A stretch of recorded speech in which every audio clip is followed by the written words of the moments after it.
This is Scott Kaplan and Crew Tonight. The very best from today's Scott Kaplan and Crew show on the mightier 1090 AM ESPN Radio. SoCal Sports Talk. Here's Scott Kaplan, Alex Padilla, and John Browner. Hey, great friends, what's happening? It is Monday, the day after the Super Bowl. Oh, and by the way, for those of us that are football consumed and that kind of takes over our lives, let's all remember today is Valentine's Day as well. Grande, Brown Man, you guys have anything going on for Valentine's Day? You got any good romantic concepts or ideas or gift ideas? You got anything going on? I got the perfect idea for everybody out there. Y'all ready? Write this down. Get a pen. Now, Alex, you go first. I want people to have a chance to get a pen. I don't have any. Listen. Plenty of time, plenty of days to give your significant other love and appreciation and gifts. Mm-hmm. I'm not going to do this corporate holiday. I am that guy. Okay. I am that guy. I don't acknowledge this day. I don't celebrate this day. This is not a holiday. This is a corporate way to make us spend money. And it's not for me. And how does Mar feel about this? Oh, I got her a gift. Yeah. Yeah, we don't see eye to eye on these things, but if you're going to ask me about it, what I think, don't try and avoid it. Like, do be the guy that just does it on a Wednesday, that's going to get you way more brownie points than showing up with flowers today. If you just show up on a Tuesday at 7 a.m. after your morning walk, you show up with some flowers and some chocolates or whatever, just because it's a Tuesday, that'll get you a lot further than doing something today. Today, they expect it. Today, they need it. On a random day, that's where you get real brownie points. Browner, any Valentine's Day advice, because it falls the day after the Super Bowl and a lot of guys get consumed with the game and sport. And listen, a lot of girls out there get consumed with it too.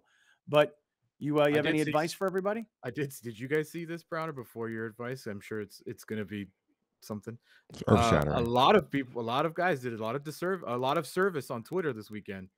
Fellas, Valentine's Day on Monday. Go get the gift because you're going to forget about it on Sunday and you're going to not have one on Monday. I saw a lot of that. I was like, good job, fellas. You know what I did last week is I actually went and got a gift and gave the gift, I think, on Thursday of last week and said, this is like a pre-Valentine's Day gift. And the reason that I'm giving it to you now is because if I don't give it to you today, you won't have it for Sunday. So then I gave Rachel the gift, and it was this really cool sweater that was like a white sweater that had little footballs all over it. So she loved it, and she wore it yesterday for Super Bowl Sunday. So that was like a pre-Valentine's Day gift that I gave her last week. Browner, what advice do you have for all the dudes out there listening? Fellas, love every day. Love every day. Don't ever be the sucker that fall out on Valentine's Day because now you got to overspend. You got to rush to do something. I ain't bought nothing on Valentine's Day in 7 years. 7, if I count them correctly. And ain't going to buy nothing for the next 70. You know why? Because I ain't a sucker. Period. Point blank. Ain't never been. Ain't never going to be. If you love every day, to Alex's point, if you flower when you're not supposed to flower, if you surprise when you're not expected to surprise, there's 365 days of the year. Do it on one of the under 364. Do not be fooled. Do not be fooled by this rush to do this configured love that the public tells you today is the day you're supposed to love. Because what I tell every woman I'm involved with, whether it be 1 at a time or 3 at a time, it don't matter. I tell them all the same story. If I only loved you today, I didn't love you for the other 364. Would today be special? Nope, because the other 364, it wouldn't be no us. It's us because of 364. Now you go ahead and go somewhere else with that 5. Bye. You predicted it, Alex.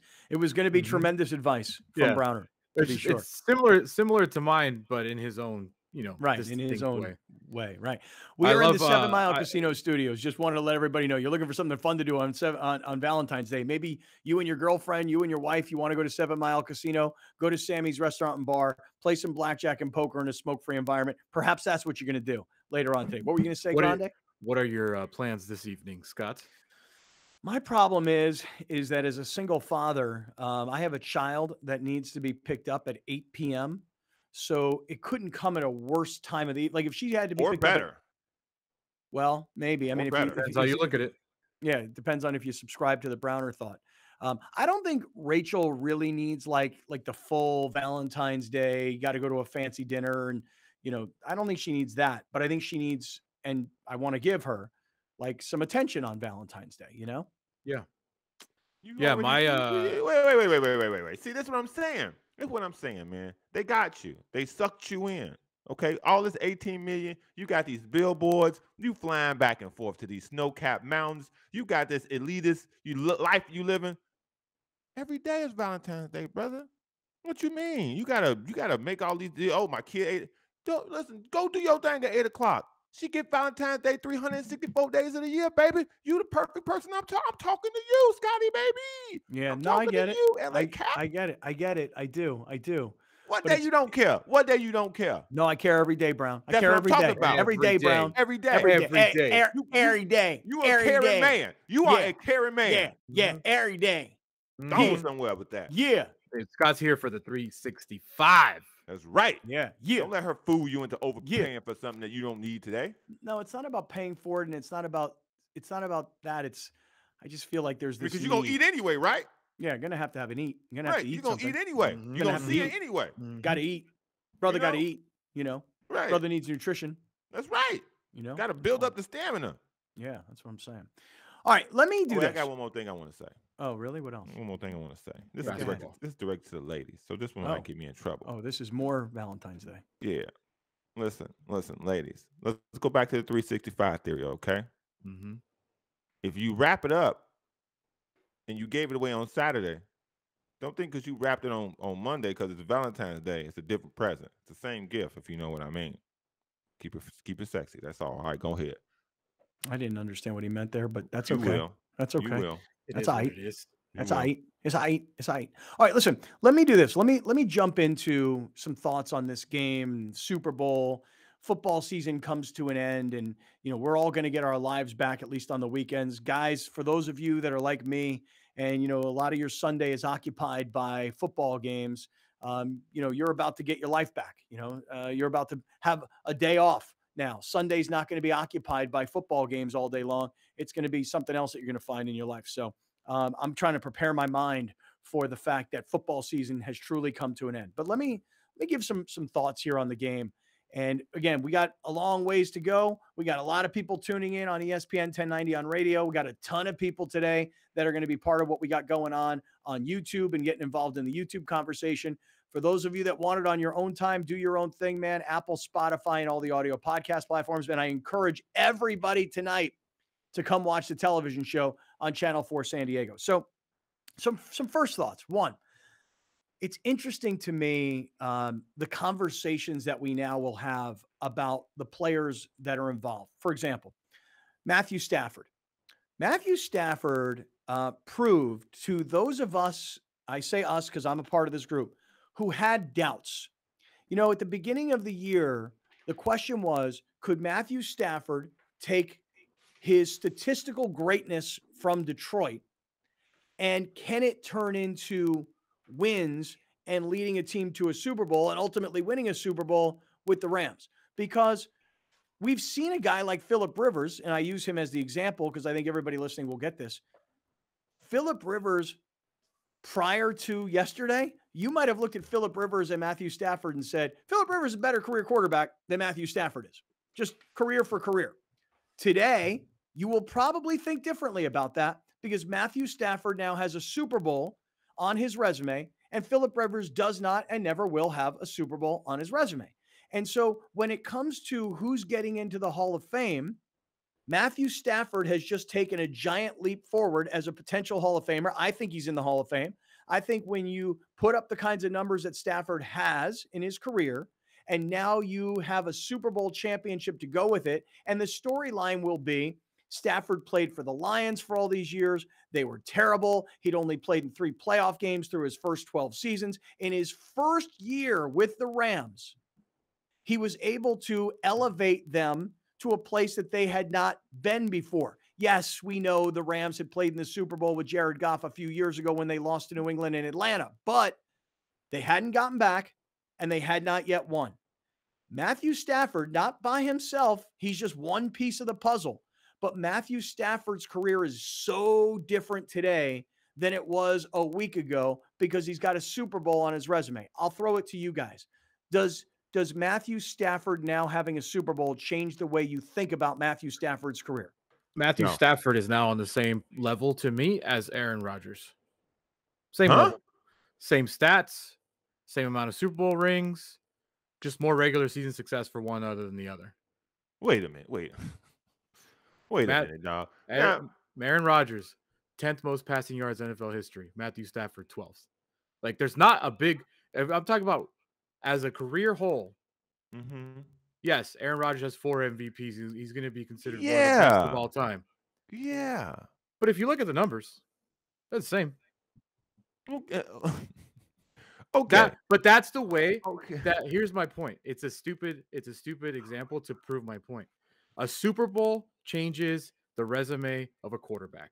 That's my saying. Matthew Stafford went from a guy that had empty padded stats playing for the Detroit Lions going 1-15 over and over and over to finally gets on a good team in his first season, gets the Super Bowl, and now those numbers look different to me.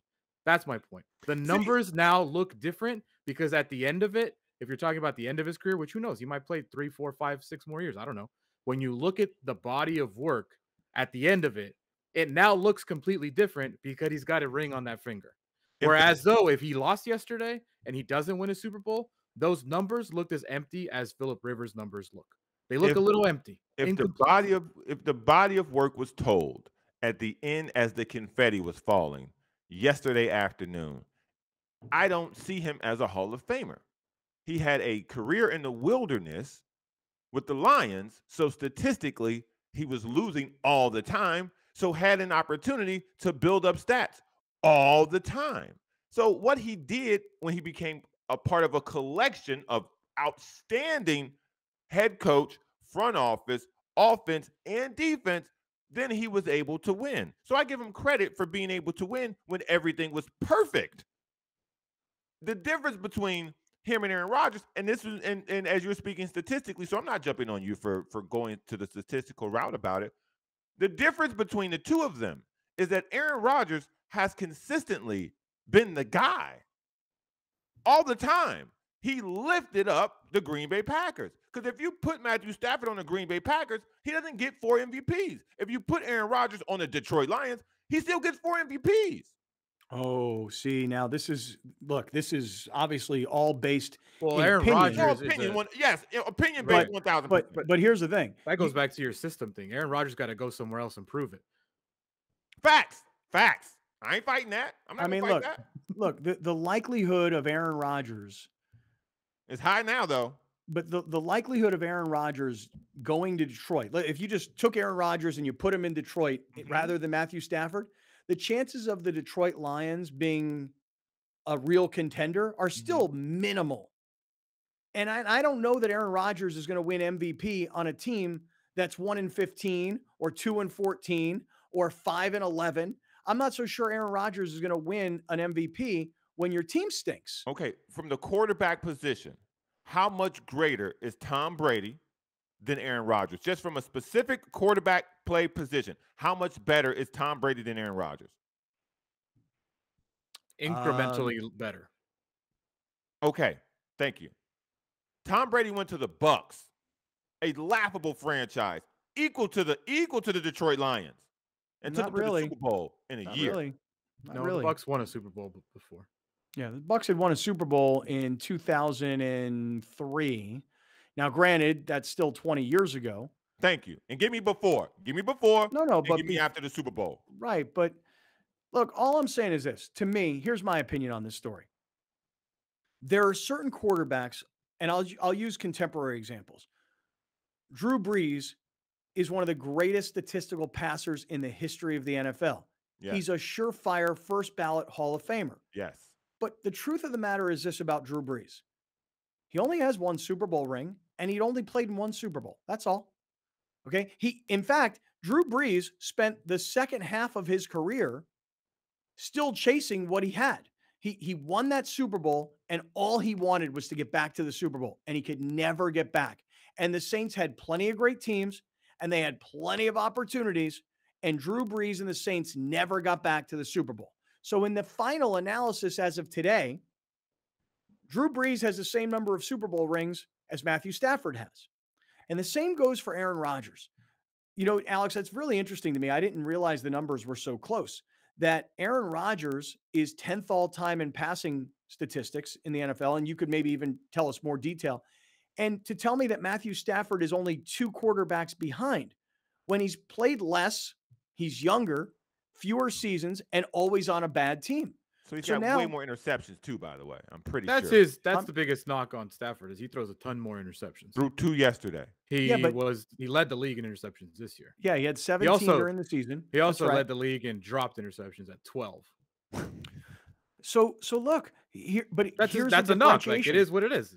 Right, Dude, the guy, he did that stupid thing. He does it all the time where he takes chances that he just shouldn't sometimes. The interception in the end zone was one of them. Yeah. Unnecessary. Yeah, the second interception was not on him. I mean, that's on the receiver. Ball, but the thing is this: Aaron Rodgers has 1 Super Bowl ring, and he only has 1 Super Bowl appearance. You know, so Matthew Stafford, when you think about it, Tom Brady's got 7, and let's just say a Terry Bradshaw, I'm going through the history, has 4. Mm-hmm. But you just think about it again, contemporary terms. You know, Eli Manning has 2, and Ben Roethlisberger has 2. But when you think of guys like Drew Brees and Aaron Rodgers as significantly better quarterbacks than the 2 guys I just mentioned, but they have 1, and they only played in 1. And now Matthew Stafford has played in 1 and has 1. So Matthew Stafford has all the stats, and now he's got a Super Bowl ring to go with it.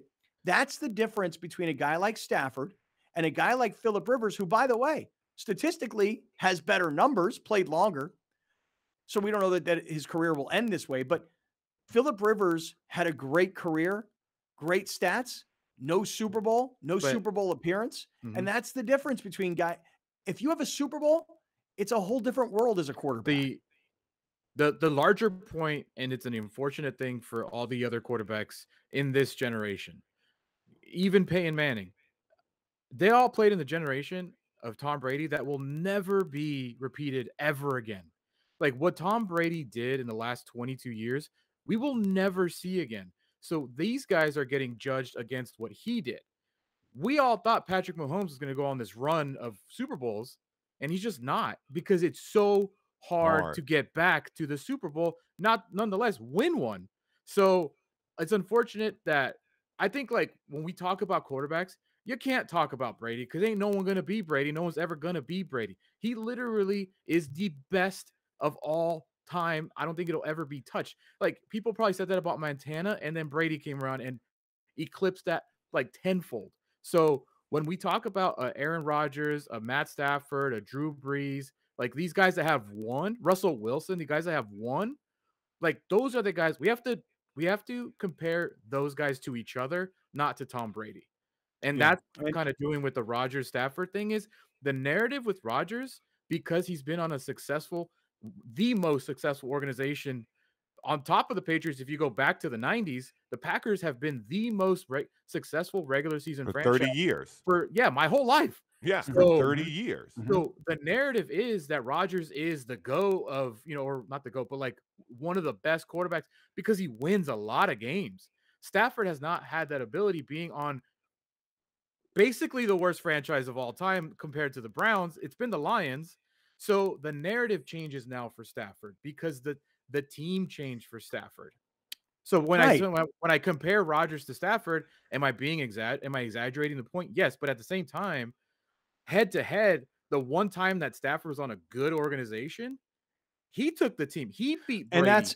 And that's his story. And that will be the Stafford story, is that when he goes into the Hall of Fame, they'll say for 12 years, he labored with the Detroit Lions, barely winning, 3 playoff appearances, losing all 3 games, but putting up these statistics. When the opportunity came to get to the deeper part of his career and look for a chance to win, he went to the Rams. And in year 1, this is why he's a Hall of Famer now. In year 1, he was able to win a Super Bowl. And by the way, let's just time out for a quick second here. We're talking about Stafford for a moment because he's one of the big storylines of the game and the aftermath of the game. But the reality is, if you were doing the history of it all, you would say Stafford was on a great team, which it wasn't built. It got built during the season. So we'll talk more about that, because then the next guy I want to talk about Cooper Kupp. I want to talk about Von Miller. I want to talk about Aaron Donald.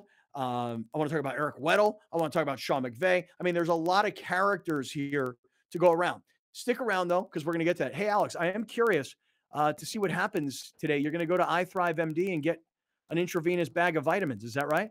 Yes, right. And I could use it too. I got like a little, I feel good, you know. I didn't drink yesterday. I just but I want to get, I don't feel 100. And that's Olivia Amato's fault. So I want to get back to 100 and maybe a little bit more. Yeah. So we're talking to iThrive MD now. We're waiting for them to build this new facility. It's almost done, where we're going to have these intravenous lounges where 8 or 10 of us can all get together. We can all take vitamins together. We can all hang out and talk and have a good time, and be social while we're getting healthy. Look, you've heard me talk about testosterone. You've heard me talk about the energy that comes with NAD injections. And now we're talking about intravenous vitamins, which, is really so our body can absorb all the nutrients that we don't get from food. Get healthy in 2022, fellas. ithrivemd.com/Kaplan, 858-240-1497, 858-240-1497. Stick around, everybody. We're going deeper into all the storylines of the Super Bowl. Stick around. We'll be right back with more of Scott Kaplan and Crew tonight. The very best from today's Scott Kaplan and Crew show on the mightier 1090 AM ESPN Radio. SoCal Sports Talk. You're watching Kaplan and Crew tonight, powered by the mightier 1090 AM ESPN Radio and Your View, featuring the best sports talk in SoCal.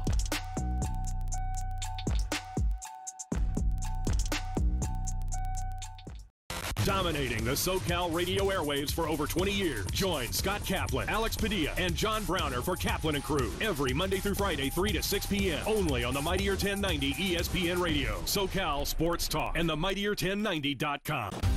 It doesn't matter what your background is and where you come from. If you have dreams and you have goals, and that's all that really matters. I owe a lot to Charlie.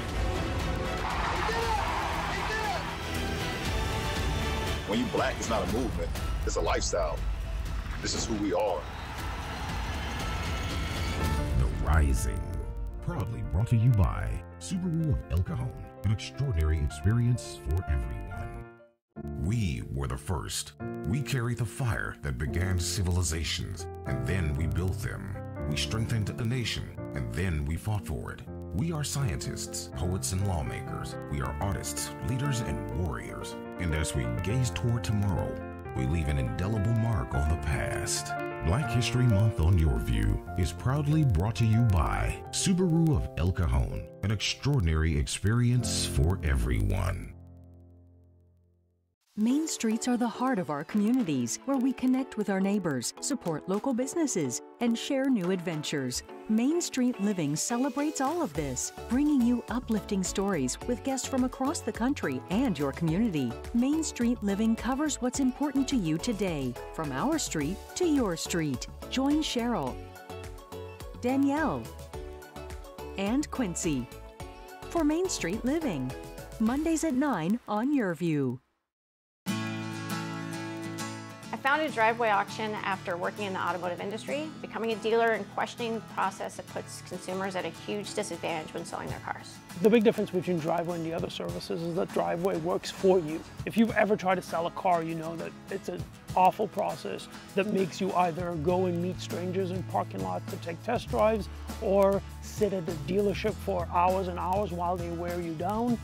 Driveway eliminated all of that. With Driveway Auction, we come to you, so we complete the 40-point vehicle inspection from the comfort and convenience of your own driveway. We send an independent third-party inspector to take measurements of the car, take pictures of it, evaluate the condition. We use that information to advocate for you, using our network of buyers to compete. And when they compete, you win. They take over the whole process, and you don't have to do anything. Our clients get more money and a better process with Driveway. Everybody at Driveway made me feel so comfortable during the whole process. It was a great experience. Prospect Home Finance is a mortgage company. We specialize in residential refinances and home purchases. So Fannie Mae, Freddie Mac, if you're going out looking for a pre-approval to buy a new home, meet with the realtor, we would help you facilitate that. and walk you through the process from A to Z. We specialize in getting homeowners loans for their dream home, but we also do more than that. So today we came down to Ocean Beach, partnered up with Surfrider, and had some team members come down here from Prospect, all pitched together, and I had quite a bit of trash to clean up. It's really heartening to see people come out and really care for the waterways. It was great getting out here, and we're gonna do it again soon. We're always looking for ways to give back to the community of San Diego. So if you have any ideas or need any help or support in any way, visit us at homefinance.com. Listen to The Mike Greenberg Show, 7 to 9 a.m. Pacific, Monday through Friday. Greeny brings his unmatched depth of sports knowledge, fun, and entertainment back to ESPN on a daily basis. The Mightier 1090 ESPN Radio, SoCal Sports Talk, and themightier1090.com. Explore the Southwest lifestyle, the culture, the music, the food, y más. Join hosts J.R. Cardenas and Vanessa Ramirez on Su Vida. Well, the holidays are well behind us. And unfortunately, I'm still carrying those Christmas cookies, Vanessa. That means it's time for this team to get in shape on the next Su Vida. Yeah, you should have made me those tamales. Watch Su Vida, Sunday night at 7 on YourView and YourView.com. When doors open for kids, they change lives. For over 75 years, the Boys and Girls Clubs of Greater San Diego has been opening its doors to provide a safe place for kids whenever they are out of school. A place with caring mentors and opportunities to focus on academic success, healthy lifestyles, and character building. At the club, we do whatever it takes to meet the needs of every kid that walks through our doors by inspiring, empowering, and changing lives. We were the first. We carry the fire that began civilizations, and then we built them. We strengthened a nation, and then we fought for it. We are scientists, poets, and lawmakers. We are artists, leaders, and warriors. And as we gaze toward tomorrow, we leave an indelible mark on the past. Black History Month on YourView is proudly brought to you by Subaru of El Cajon, an extraordinary experience for everyone. Here's Kaplan and Crew tonight's 60-second timeout with Haley Stasiak. San Diego State men's basketball got the win against Air Force on Saturday. The Aztecs had a 12-0 run in the second half that helped propel them to a 76-64 win. Nathan Mensah had a few team highs with 14 points, 6 rebounds, and 3 blocked shots. Matt Bradley had 13 points and a game-best 5 assists. Kashad Johnson had 11 points, 4 rebounds, and Trey Polian, Tahiru Biabe, and Chad Baker-Mazara all had 9 points. It was a back-and-forth game in the first half, and Air Force kept it close, but the Aztec defense was able to limit the Falcons to shooting 40% from the field in the second period. The Aztecs are 15-6 overall, 7-3 in the Mountain West. SDSU next takes on Utah State on Tuesday. That's your 60-second timeout. Now back to more Kaplan and Crew tonight. Kaplan and Crew tonight's 60-second timeout is presented by YourView.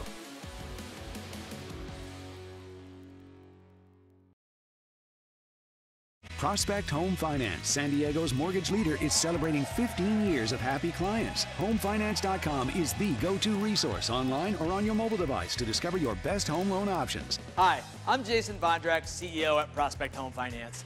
I want to say thank you to all of our clients, both past and future. As part of our 15-year anniversary, we'll close your home loan in 15 business days. Start your easy home finance process today at HomeFinance.com. My intention is to box to win a clean fight. Convicted for draft evasion, threatened with imprisonment, Muhammad Ali is banned from fighting in all 50 states. But in Atlanta, Georgia, in October of 1970, that all changed. Matched against the top contender for the boxing crown, the greatest is back. Ali's comeback, proudly brought to you by Subaru of El Cajon. Welcome back. This is Scott Kaplan and Crew Tonight. The very best from today's Scott Kaplan and Crew show on the Mightier 1090 AM ESPN Radio, SoCal Sports Talk. Here's Scott Kaplan, John Browner, and Alex Padilla. All right, great friends. It's a Monday afternoon here on Kaplan and Crew with Grande and the Brown Man from the 7 Mile Casino Studios. You're just getting with us. We spent the last segment talking about Matthew Stafford in a pretty common conversation that seems to be happening around the country now. Did Matthew Stafford elevate from really good statistical quarterback on a really bad team to now winning a Super Bowl and becoming a Hall of Famer? I know there's a lot of conversation out there about that. Let me keep going though, guys, with other storylines in this game and other, I would say, storylines to players' reputations. Guys, Cooper Kupp. I don't really know what else you can say about this guy. I mean, to go from Eastern Washington to work your way into the NFL, to even make it in the NFL as a guy from a smaller school who's a white guy wide receiver. I mean, look, there's a handful of them, but they're not, they're not a dime a dozen. They're kind of hard to find, these guys. And what Cooper Kupp accomplished for the year, and then to finish it all off with a Super Bowl win. But it's not just a Super Bowl win. It's coming up monster clutch when your team needed you. Because remember, and I know Chris Collinsworth spent a lot of time during the broadcast pointing this out. You go into this game, the Rams, there's no Tyler Higbee, who's one of the most underrated pass-catching tight ends in the NFL. There's no Robert Woods, who tore his knee 8 weeks ago or so. You lose Odell Beckham, who's tearing him up in the first half. And you're down to like a third-string tight end who, I swear to you, I had not heard of this guy's name. I didn't know who he was. I had to go look him up. You're down to a third-string tight end. Your third wide receiver is a guy who had a ball tip off his hands and turn into an interception and points early in the second half. Van Jefferson's your third guy, and he's not really an impact player in this game so much. And the only guy that Matthew Stafford really has, because there's no running game. Let's throw that on top of it all. There is no running game at all, which surprised me because, look, Cam Akers had come back and he looked fresh. And Sony Michel was an experienced guy. And Darrell Henderson got more action yesterday. I don't know, why he was such a big part of the game plan. So really, in the fourth quarter, you're down to your third tight end. You're on your third wide receiver. You've got no running game to speak of. And this is when I thought Matthew Stafford might make the kind of mistake that he has been prone to make in his career.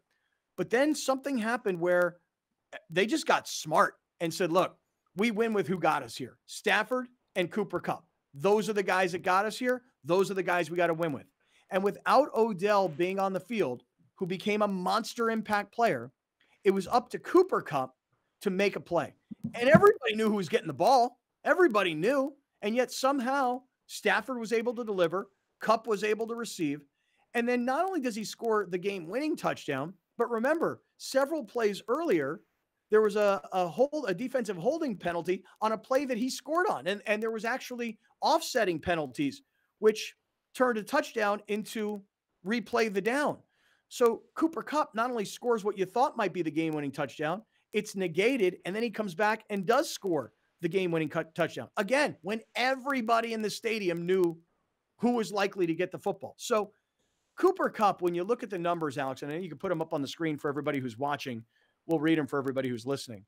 But the season that Cooper Kupp just had is statistically the greatest season that an NFL wide receiver has ever had. And I heard Michael Irvin on this morning with Stephen A. Smith saying, just how truly great Cooper Kupp is. I heard Keyshawn Johnson on radio this morning here on 1090 say Cooper Kupp doesn't get the respect that he deserves, mostly because he's a white wide receiver. Regardless of your opinion, Alex, take us through the accomplishments of what Cooper Kupp did this season.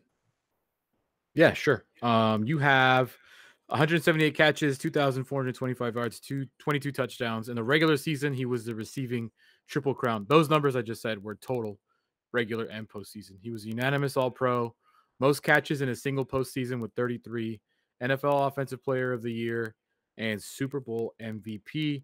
And ESPN Stats and Info came up with this one, which was this season, Kupp won the Triple Crown, Offensive Player of the Year, and Super Bowl MVP. Jerry Rice is the only wide receiver in NFL history to do all of those things in an entire career that Kupp did this season. I mean, listen, you just got to love a story like this, because Stafford, who we talked about, had numbers, Kupp coming into the season had numbers, but he was part of a receiving core. He had not like elevated to this kind of level. And it's not all Cooper Kupp. I mean, look, if you've read the stories about him and his life and his wife and his family and the hard work and the dedication that it takes to get to this point, but then you create a relationship with a quarterback that's already, established and a statistically great player, and you just work with them and create a chemistry and a bond, and it turns into, we're down to the last 2 minutes of the season. We're now into 18. We're into like 21 games in the season. I'm the quarterback. I got no Odell. I got no Higbee.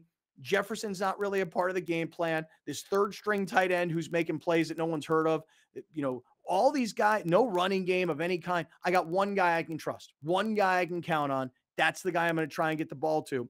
And we live and die with it. And everybody knows he's getting the ball. And there was nothing the Bengals seemed to be able to do to stop it. So look, you talk about great storylines. Matthew Stafford is a great story. Cooper Kupp is an incredible story. What do you guys think?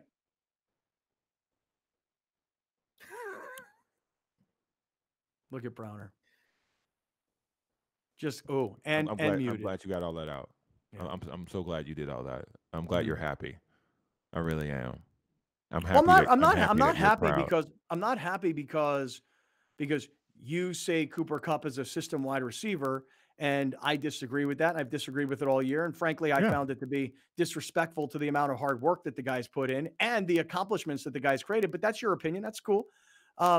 Right. I mean, so I'm not here. I'm not here to gloat like I was right about Cooper Kupp and you were wrong about Cooper Kupp. Not at all. I'm just saying, as an athlete, and in your case, as a former athlete and somebody who knows what it takes to get to this level, to look at a guy like this from a school like Eastern Washington as a white guy wide receiver, okay, you just look at the accomplishments what he's done this year, as Alex pointed out, literally the greatest season that any wide receiver in NFL history has ever had, ever. And I don't mean just the stats, because Megatron could have put up 2,200 yards and had all those catches. But if you don't finish it off with a Super Bowl, not only does he finish it off with the Super Bowl, he has the game-winning touchdown in the Super Bowl, and he's named Super Bowl MVP. It's the greatest individual season that any NFL wide receiver has ever had. Doesn't mean he's the greatest of all time. Just means that he had the greatest season that we've ever seen. Okay. He had a good season. Like, he had a good season. Like, but people trying to tell me he's great. Like, Keyshawn Johnson can go on the radio and on TV and say Cooper Kupp needs more respect. But if you ask Keyshawn Johnson, who's a better receiver, you or Cooper Kupp, he's going to say he is. More people will say he is. So, again, it just goes back to my point. When in the second quarter, when Odell was looking like the actual MVP, unfortunately, he gets hurt. It was a huge gray area in their offense from that point on, and probably until that last drive where Cooper Kupp lit up. So, again, congratulations to him. When they needed him, I think we said this in the text exchange. When they needed him to come through, because after he threw that horrible pass on I don't even know why they had him throwing anyway. Philly special. Yeah, when he threw the Philly special, and it was a terrible pass. I said, that was terrible, but he's going to need to show up at the end of the game for them to win. And he did. To his credit, he showed up big time when it was time to show up. And he should always be respected and given credit for that.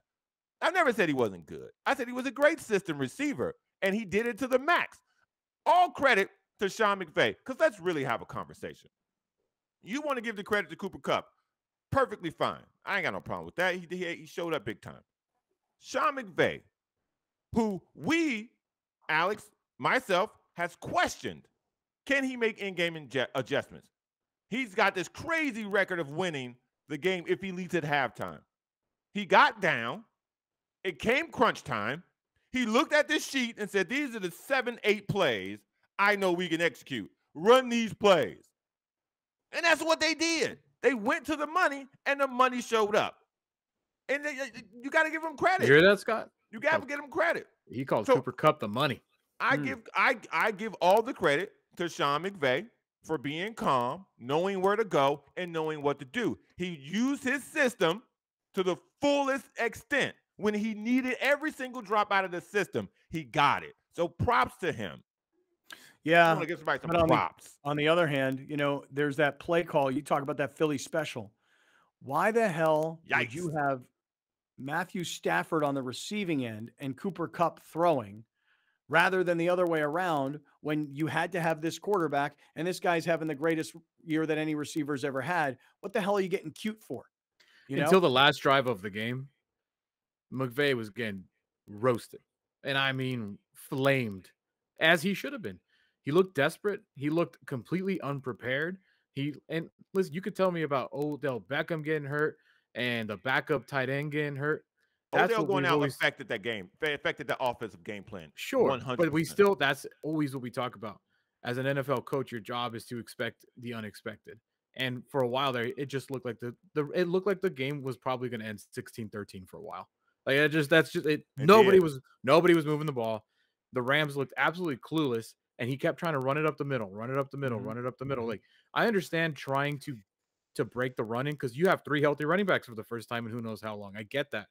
But the lack of creativity to get anything going, whether it be a quick pass, do something, get Cooper Kupp the ball, but don't make him throw the ball, get him the ball, like that's one thing that I credit Kyle Shanahan with this year. He always found a way to get Deebo Samuel the ball. Somehow, some way, when it didn't go their way, Deebo Samuel always got the ball. And the Bengals, up until yesterday, they were able to get Jamar Chase the ball every time they needed something to go. They couldn't do it yesterday.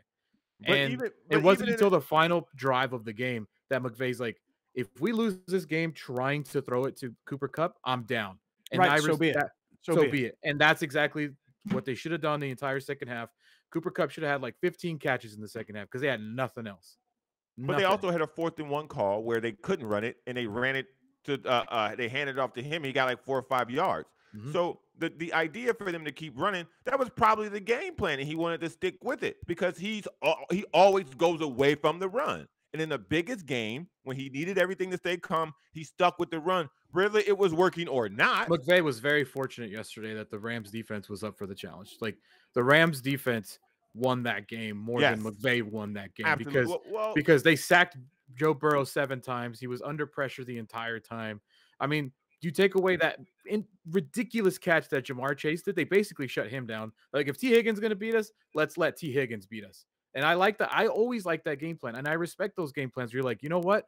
I will lose the Super Bowl if T. Higgins beats us. I'm not going to lose the Super Bowl letting Jamar Chase get 200 yards on me. And the Bengals had a similar game plan too. And it was a lot easier to execute once Odell Beckham left the game to, okay, we're going to lose this game. It won't be to Cooper Kupp. And at the end of it, Cooper Kupp was just better than the Bengals secondary because he wasn't open a lot on those in that final drive. And he got 4 catches for like 56 yards and a touchdown. I just think that, though, like, the real to me, when I look at that game yesterday as a whole, yes, Stafford's storyline is number 1. Cooper Kupp's incredible season, number 2. But when you want to credit somebody for a victory, you credit that Rams defense because they really, really shut down that Bengals. I mean, it took the Bengals, Joe Mixon, to throw a touchdown pass for them to get stuff going. I think that Rams defense and a play, because you talk about Jamar Chase having that one big play. If they call offensive pass interference, that's another 75-yard passing play that's off the board and 6 points off the board. Because that was a very pivotal play that a lot of people, they're not talking about it today because the Rams won. Well, because also there was, remember, late in the game, I think it was actually the first Kupp touchdown, the one that got taken off the board. And he got annihilated. There was a holding penalty on the linebacker. And a lot of people thought that was like a makeup call because it was a very ticky-tacky, kind of call that could have gone either way. I mean, that is not something that had to be called as defensive holding, but because the referees missed the T. Higgins face mask on Jalen Ramsey, it was a makeup call, or so it seemed. Yeah, but it was interesting that through 3.5 quarters, I think there was 3 penalty flags. Right. One of them was on that doofus guy with the flip flops on, and the other was like after play, penalties. It was a very clean game as far as flags go. and then they just kind of got flag happy there on both sides of the ball for whatever reason. I just thought they didn't call a lot of stuff because the Just let it go. The Rams defensive line was getting held almost every play I saw. Whether it was Leonard Floyd trying to go around the corner, Von Miller, who is an unseen hero in this game, held a lot but still made plays. Like, I thought I saw a lot of holding on the defensive line that the refs were like, hey, man, it's a Super Bowl. Figure it out. Yeah, well, the Rams offensive line should have started to hold, because let me tell you something. They weren't very good either. Yeah. Cincinnati's D-line, who comes in kind of unknown. Yeah. You know, everybody knows the names of the Rams D-line. Nobody really knew much about the Bengals, and those guys completely shut down the Rams running game. Bunch of white guys, dude. Hubbard and Hendrickson, they just looked at it. They had a business, man. They had a very good. They had a little bit of an easier job once OBJ and the backup tight end went out, and they were down to the dude that cannot catch. I don't know how he's in the NFL, number 18 on the Rams, Skowronek. Oh man, yeah, the kid from Notre Dame. Yeah, I don't know how he's on a team because that dude can't catch. He Maybe won't his be job next is to year. be a tight end blocker, but yeah, it was. I was a little surprised at the defensive battle that it was. I really was, because I thought the offensive power on both sides was significantly better than their defensive partners. But it was a very, like, I told my buddy, we were watching, I was watching with a friend, and I was like, yo, for the casual fan, this is a terrible game. Yes, because it's very defensive here, dude. It's very, very defensive. A lot of 3 and outs. A lot of 3 and outs. Wasn't a very pretty offensive football game. Yeah, agreed. And I remember when Browner, you're like Von Miller, unsung hero. In the third quarter, I was like, yo, is Von playing? He's not really doing anything. And then he stepped it up. Aaron Donald stepped it up, like after the past the midway of the third quarter. You started seeing like the Rams defense. Like, I don't know how many sacks they got in the second half, but it seemed like they got most of them in the second half, especially once they twisted his knee up again. They twisted Burrow's. Oh, that looked again. bad, man. And remember the play on the side when Burrow's running out of bounds and Aaron Donald kind of hits him from behind, and the Cincinnati offensive line comes over to defend their quarterback, and there's a pushing and shoving match going on. Once that happened, right, it's something happened to Aaron Donald where he became the Incredible Hulk. Like, he elevated his game to the next level. I want to talk about Von Miller, Aaron Donald, and Eric Weddle. Just the defensive side of the ball here in 1 second. Before I do, I just want to send a reminder to everybody. You got any pest control related issues, you call our guy Corky from Corky's Pest Control. I got done watching the game last night, and I watched the game at home by myself. Alex, this was an unbelievable situation. I did this Cardiff Kook 10K run yesterday morning. I wanted to get my day off to a great start, feel good, exercise, and then I felt I was going to eat my fat face off the rest of the day. Well, after the run, we went and we ate and drank and had a nice time. And I said to my girlfriend, I said, look, I got to go do a few things before the game. I wanted to really watch all the pregame festivities. So I came home and I found myself watching the entire game by myself. No food, no pizza, no burgers, no guacamole, like none of the fun stuff you might have on Super Bowl Sunday. I was by myself the whole game. I was taking notes on the game, the commercials that I liked, the halftime show. I was literally taking notes the entire game. Get done with the game, and now I go to meet my girlfriend over at a friend's party, and they're having the post-game party now. And the woman who owns the house tells me, she goes, "Oh my God, you have no idea. We have like 12 skunks." I go, "How do you know?" She's like, "They're all different." I'm like, "Why here?" I had no idea why. Skunks and possum and I don't know, other kinds of like animals. And I said to her last night, I said, "Listen, you need to call my guy Corky at Corky's Pest Control, 1-800-901-1102. Because you think of ants and spiders and termites and bugs and these kinds of things. But I've told you about rats and mice in the past. But when it comes to animals like varmin, like skunks, okay, that you don't want near your property because you don't want to get sprayed and you don't want your dogs dealing with all that. I was giving her this advice last night. I give the same advice to you guys. You got any problems related to pest control? Pest control is not necessarily just defined as ants and spiders. It could be skunks and possums. Is that these? I don't know if you put an S on the end there. I don't know. Okay. You call Corky. Corky takes care of things. Call, get ready, Browner.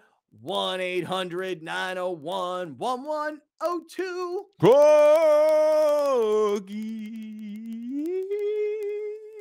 Yeah.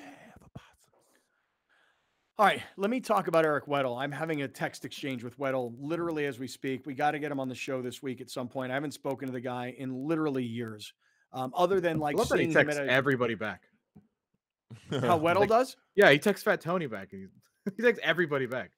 Dude, he's very he's a smart, savvy guy, you know, and he knows how to play the media game. And last night, we'll play this for you coming up, but Weddle after the game talking about how Tom Telesco, the Chargers general manager, so disrespected him, or so he felt, that it was the driving, motivating force in his life, which is weird because if that were the case, why did he ever retire?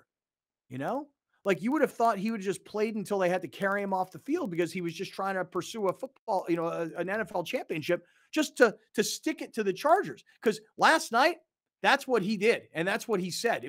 This isn't me coming up with this. This is Eric Weddle publicly stating, I stuck it to the Chargers. We'll get to that coming up. I want to talk about Aaron Donald. Retirement? Why are we talking about Aaron Donald's retirement? I thought that was really interesting. Von Miller, perhaps the unsung hero. We'll get to that part of the story as well. We're in the 7 Mile Casino Studios. This is Kaplan and Crew with Grande and the Brown Man. Thank you for joining us. Catch Scott Kaplan and Crew tonight from 7 to 8 p.m. Pacific every Monday through Friday. The very best from today's Scott Kaplan and Crew show on the mightier 1090 AM ESPN Radio, SoCal Sports Talk. You're watching Kaplan and Crew tonight, powered by the mightier 1090 AM ESPN Radio and Your View, featuring the best sports talk in SoCal.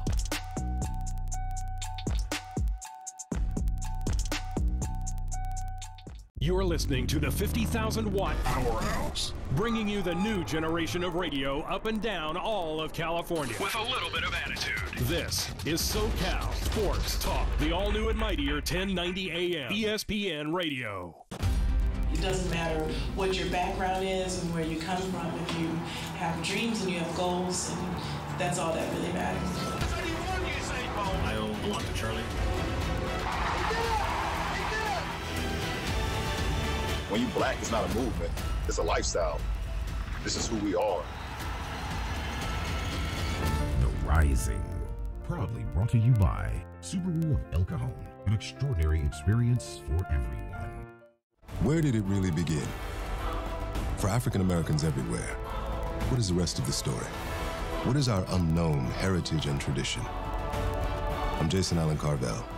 Please join me for a dramatic story, a proud history of African Americans as key players in the first America. America's Untold Journey, proudly brought to you by Subaru of El Cajon, an extraordinary experience for everyone. Prospect Home Finance, San Diego's mortgage leader, is celebrating 15 years of happy clients. HomeFinance.com is the go-to resource online or on your mobile device to discover your best home loan options. Hi, I'm Jason Bondrak, CEO at Prospect Home Finance. I want to say thank you to all of our clients, both past and future. As part of our 15-year anniversary, we'll close your home loan in 15 business days. Start your easy home finance process today at HomeFinance.com. Here's Kaplan and Crew tonight's 60-second timeout with Haley Stasiak. San Diego State men's basketball got the win against Air Force on Saturday. The Aztecs had a 12-0 run in the second half that helped propel them to a 76-64 win. Nathan Mensah had a few team highs with 14 points, 6 rebounds, and 3 blocked shots. Matt Bradley had 13 points and a game-best 5 assists. Kashad Johnson had 11 points, 4 rebounds, and Trey Polium, Tahiru Biabe, and Chad Baker-Mazara all had 9 points. It was a back-and-forth game in the first half, and Air Force kept it close, but the Aztec defense was able to limit the Falcons to shooting 40% from the field in the second period. The Aztecs are 15-6 overall, 7-3 in the Mountain West. SDSU next takes on Utah State on Tuesday. That's your 60-second timeout. Now back to more Kaplan and Crew tonight. Kaplan and Crew tonight's 60-second timeout is presented by Your View.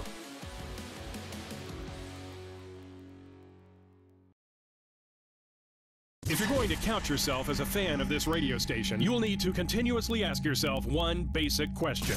Am I listening enough? Pro tip, wives are not a good source for input on this. This is the mightier 1090 AM ESPN Radio. Today, we proudly held the ribbon cutting ceremony for our new office in La Jolla, California. Here we are in the Merrill Lynch building, right in the middle of the village, and really, really happy to be part of this neighborhood. This is really special to Prospect in that it almost signifies the fact that we've grown up officially. We have survived the past 15 years by being very agile. We come to this one amazing location from 3 separate offices. So it's fantastic having everyone under one roof. This is going to do wonders in terms of streamlining our operations, being able to communicate with someone down the hall as opposed to someone who's several blocks away is going to be terrific. Our CEO, Jason Vondrack, he's a very humble person, but I know this day really, really means a lot to him in that he has led this company for 15 years. And he started this business out of a studio apartment. And look where we are now. That's huge. I think this new space signifies just endless possibilities for Prospects. I mean, we're headquartered in La Jolla, but we do business all around the country.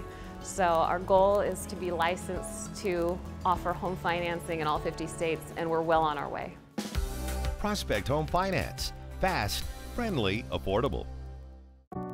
I would describe former Commissioner Weekly as a very thoughtful, engaged, and also a very inspiring leader. He is one of those walking examples of sort of a full circle moment of community engagement, community support, and leadership.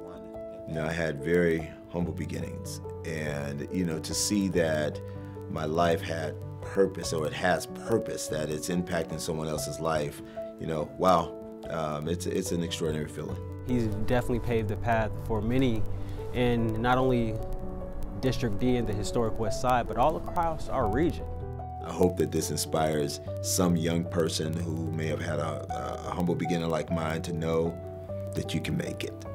You can make it. Allow people out there to love on you and encourage you and pour into you.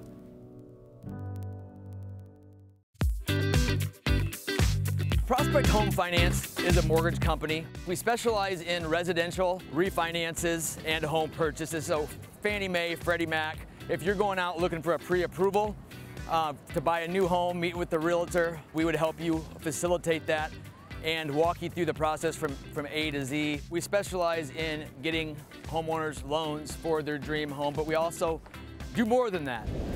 So today we came down to Ocean Beach, partnered up with Surfrider, and had some team members come down here from Prospect, all pitched together, and I had quite a bit of trash to clean up. It's really heartening to see people come out and really care for the waterways. It was great getting out here, and we're gonna do it again soon. We're always looking for ways to give back to the community of San Diego. So if you have any ideas or need any help or support in any way, visit us at homefinance.com.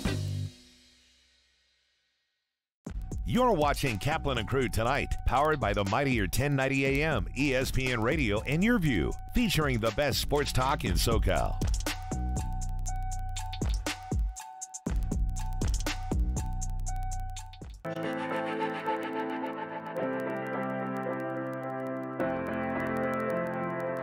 Hi, my name is Giovanni, and this is my mural.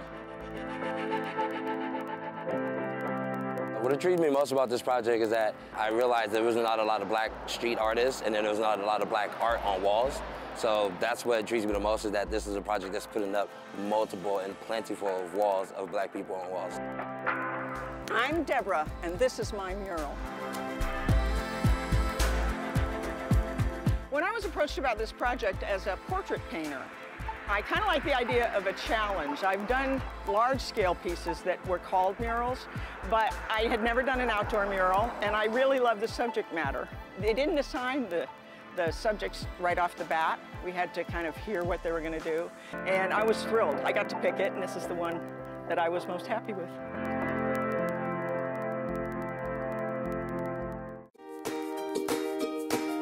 If you love animals, Animal Zone is for you. From rescues to animal experts, Animal Zone is fun for the whole family.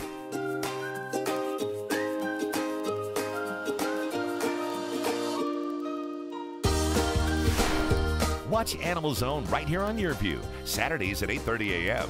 and visit animalzone.org to learn more about the show.